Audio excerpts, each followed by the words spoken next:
नमस्कार, मैं डॉक्टर श्रद्धा तिवारी, सह आचार्य राजनीति विज्ञान, राजकीय मीरा कन्या महाविद्यालय उदयपुर। बच्चों, अभी तक हमने उदारवादी, उग्रवादी राष्ट्रवाद के बारे में अध्ययन किया। आज हम गांधीवादी युग और असहयोग आंदोलन के बारे में पढ़ेंगे। सबसे पहले महात्मा गांधी, जिन्होंने स्वाधीनता संग्राम में अपना सर्वस्व न्यौछावर कर दिया, उनके बारे में हम विस्तार से जानेंगे और असहयोग आंदोलन के माध्यम से उन्होंने किस तरह ब्रिटिश जनता को प्रभावित किया, इस पर हम प्रकाश डालेंगे। 1909-1919 के काल में भारतीय राजनीति में तीन प्रमुख घटनाएं घटित हुई। पहली, होम रूल या गृह शासन आंदोलन, दूसरी 1919 का कांग्रेस लीग समझौता और तीसरी 20 अगस्त 1917 की मॉन्टेस्क्यू की घोषणा। लेकिन इन घटनाओं से भी अधिक जो महत्वपूर्ण घटना थी, वह महात्मा गांधी का भारतीय राजनीति में प्रवेश था। तो बच्चों, महात्मा गांधी का भारतीय राजनीति में प्रवेश कैसे हुआ, क्यों हुआ, इस पर हम आज बात करेंगे। महात्मा गांधी ने अपने सार्वजनिक जीवन का प्रारंभ 1893 में दक्षिण अफ्रीका सरकार की रंगभेद की नीति का सफल विरोध करते हुए किया। दक्षिण अफ्रीका में सफल सत्याग्रह की ख्याति प्राप्त कर चुकने के बाद जनवरी 1915 में महात्मा गांधी भारत आए। भारतीय जनता गांधी जी से प्रभावित थी। गोखले के देहावसान, तिलक की रुग्णता और सुरेंद्रनाथ बनर्जी और विपिन चंद्र पाल आदि नेताओं के उत्साह में कमी हो जाने के कारण भारतीय राजनीति का नेतृत्व स्वतः ही महात्मा जी के हाथ में आ गया। अखिल भारतीय राजनीति में प्रवेश से पूर्व महात्मा जी ने चंपारण, खेड़ा और अहमदाबाद में सत्याग्रह का सफल प्रयोग किया। महात्मा गांधी सहयोगी से असहयोगी कैसे बने? महात्मा गांधी के द्वारा भारतीय राजनीति में ब्रिटिश शासन के सहयोगी के रूप में प्रवेश किया था। महात्मा जी ने भारतीय जनता से ब्रिटिश सरकार के युद्ध प्रयत्नों में जन और धन की पूरी सहायता देने की अपील की।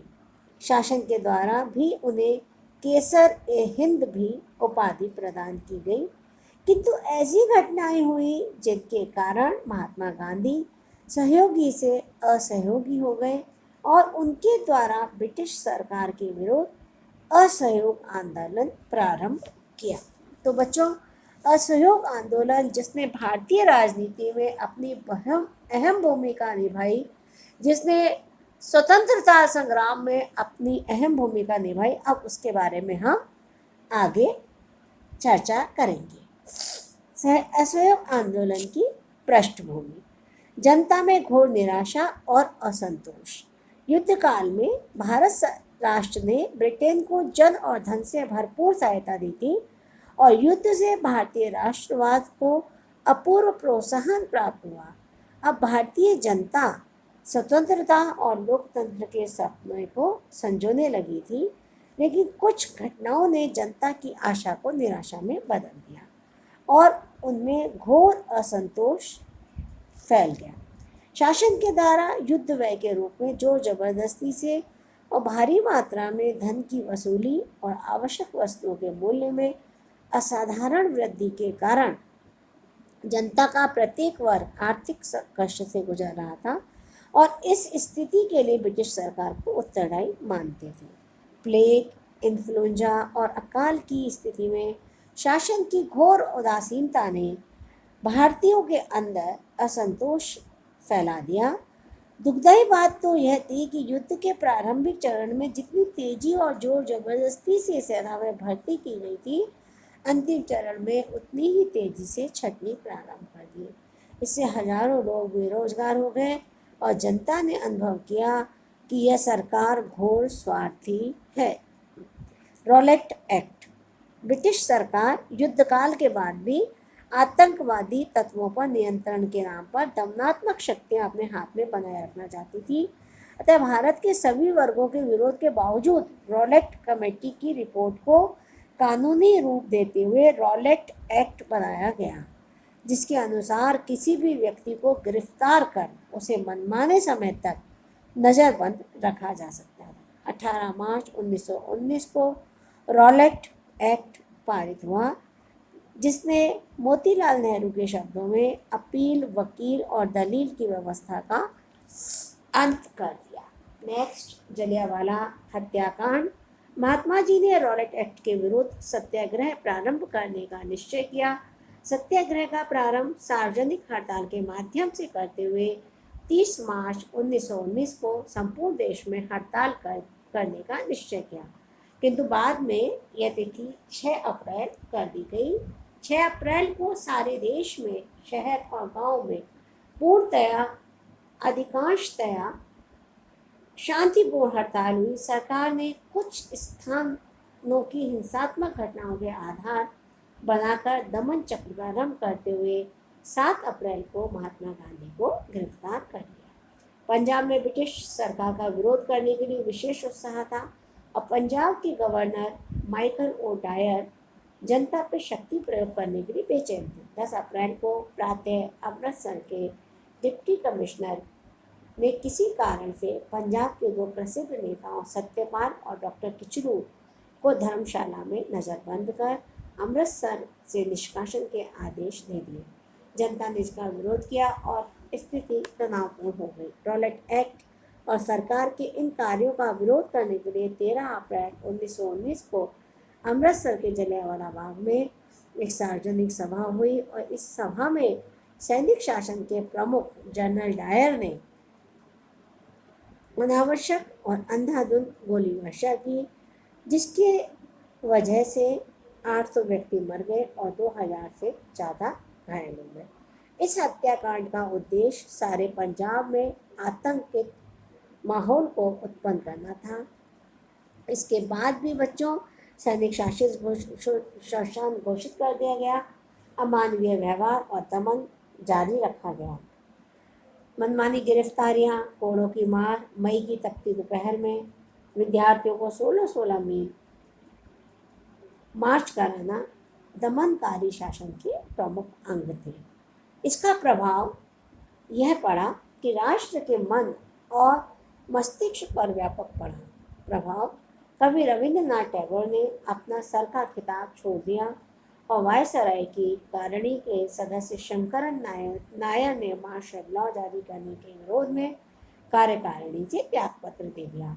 हत्याकांड के प्रभाव के संबंध में थॉमसन और गेटर लिखते हैं, अमृतसर दुर्घटना भारत ब्रिटेन संबंधों में युगांतकारी घटना थी, लगभग वैसी ही महत्वपूर्ण जैसी कि 1857 का विद्रोह। इसके बाद हंटर कमेटी आई और हंटर कमेटी की रिपोर्ट में इन्होंने हत्याकांड की जांच करने के लिए हंटर कमेटी की नियुक्ति की गई, लेकिन इस कमेटी ने हत्याकांड के लिए उत्तरदायी जनरल डायर को दंड देने की सिफारिश करने के स्थान पर उनके कार्य को कर्तव्य से सत्यनिष्ठ लेकिन गलत धारणा पर आधारित बताते हुए उनका परोक्ष समर्थन किया। ब्रिटिश लॉर्ड सभा और आंग्ल भारतीय प्रेस ने जनरल डायर को ब्रिटिश साम्राज्य का रक्षक कहा। यह सब कुछ भारतीयों के जले पे नमक छिड़कना था और इससे उदार भारतीयों को असहनीय ठेस पहुंची। इसके बाद खिलाफत आंदोलन हुआ।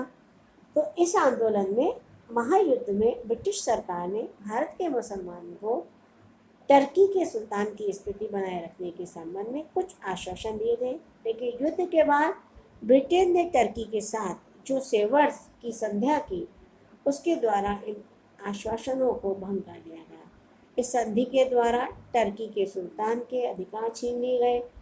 इससे टर्की के सुल्तान को अपना खलीफा यानी वे धर्म गुरु मानने वाले भारतीय मुसलमान ब्रिटिश शासन के बहुत अधिक विरुद्ध हो गए और उन्होंने खिलाफत आंदोलन यानी खलीफा की सत्ता की पुनर्स्थापना का आंदोलन शुरू कर दिया। महात्मा गांधी ने खिलाफत आंदोलन का समर्थन किया और हिंदू मुस्लिम एकता के आधार पर ब्रिटिश सरकार के विरुद्ध असहयोग आंदोलन करने का निश्चय किया। इसके बाद बच्चों कांग्रेस की नीति में परिवर्तन। सितंबर 1920 में कलकत्ता में कांग्रेस का जो विशेष अधिवेशन हुआ उसमें महात्मा जी ने असहयोग आंदोलन संबंधी प्रस्ताव रखा और सभापति लाला लाजपत राय सहित अनेक वरिष्ठ नेताओं के विरोध के बावजूद गांधी जी का प्रस्ताव भारी बहुमत से स्वीकृत हो गया।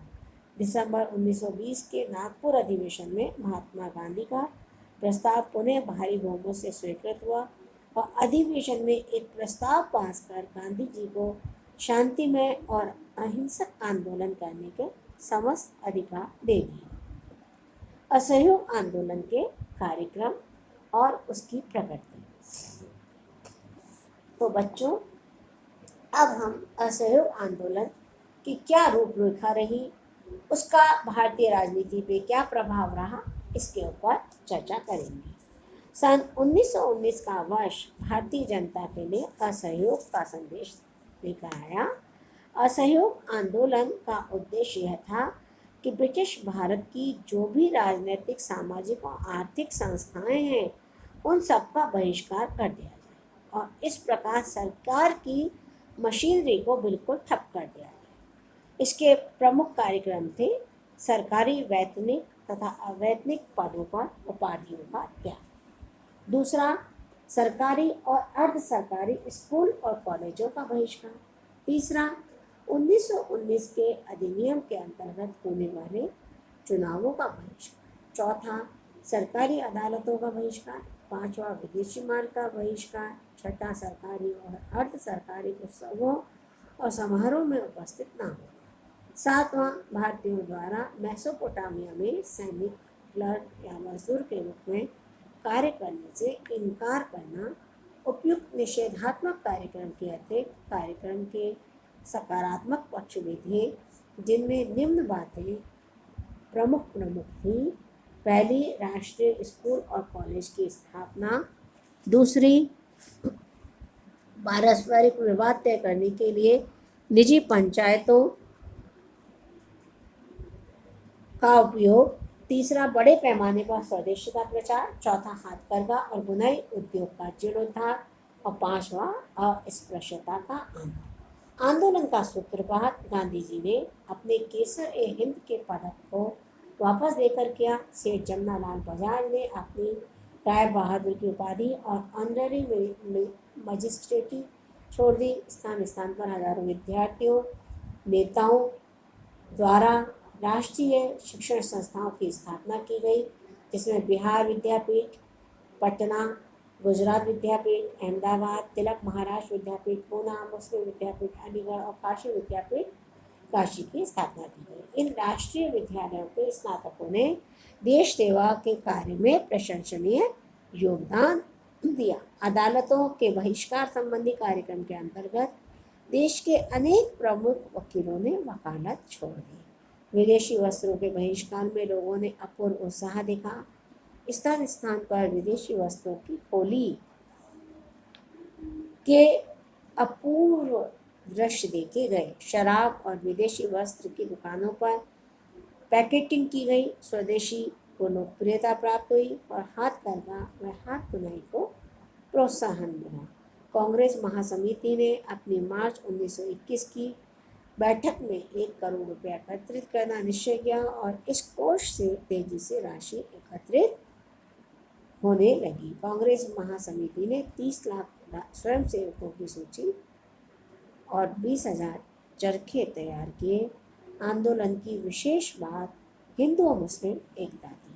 तो बच्चों, आज के व्याख्यान में हमने इसके प्रमुख कार्यक्रम किए। आगे हम इसके आगे इस व्याख्यान को अगले लेक्चर में पूर्णता प्रदान करेंगे।